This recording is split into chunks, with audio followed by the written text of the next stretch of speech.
প্রায় 2টার মতো ড্রাগন ফল কেটে দিয়ে আমাকে বলে, নেই এগুলো সবগুলো খা। আচ্ছা আপনারাই বলেন 2টা ড্রাগন ফল কি একসাথে বসে খাওয়া পসিবল? আর খাওয়ার মাঝখানে থাকতে আমার মনে পড়লো ড্রাগন ফল দিয়ে তো ফেস প্যাক দেওয়া। এই ভাবনা থেকে আমি প্রথমবারের মতো ড্রাগন ফল দিয়ে ফেস প্যাক মুখে লাগাবো। দেখা যাক এই ড্রাগন ফলটা কি আমার মুখে পিঙ্কিশ গ্লো আনতে পারে কিনা, কারণ এটা দিয়ে যত মানুষই ফেস প্যাক মুখে লাগিয়েছে তারা বলে যে মুখে নাকি একটা পিঙ্কিশ গ্লো দেয়। তো আমি আমার ড্রাগন ফল থেকে 3-4টা পিস নিয়েছি, যদিও এটা পরে বেশি হয়ে গিয়েছে, একটা নিলেই এনাফ ছিল। তো যাই হোক, আমি সবগুলোকে কাঁটা চামচের মাধ্যমে একটু নরম করে নিচ্ছিলাম, পরে হাত দিয়েও করছি। আর ড্রাগন ফলের সাথে আমি এখানে বেসন অ্যাড করতে চাচ্ছিলাম, কিন্তু অনেক খোঁজাখুঁজির পর আমি বেসন পাচ্ছিলাম না, তাই এখানে গুঁড়ো দুধ দিয়েছি আর কফি দিয়েছি 2 চামচের মতন করে। দেন আর কি সবগুলোকে ভালো করে মিক্স করে নিব। যদিও এটাকে আমি একটু ঠিক করতে চাইছিলাম, কিন্তু এটা অনেক নরম হয়ে গেছিল, আমার আর কিছু করার ছিল না, এই নরমটাই মুখে দিতে হবে।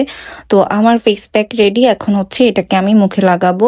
তার আগে মুখটাকে ভালো করে ক্লিন করে নিয়েছি, তারপর প্যান ছেড়ে দিয়ে প্যানের সামনে বসে গিয়েছি এটা শুকানোর জন্য।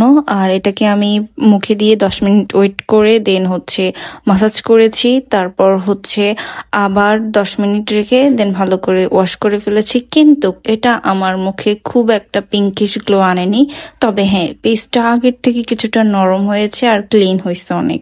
তো আজকের মতো এতটুকুই, টাটা বাই বাই, আল্লাহ হাফিজ।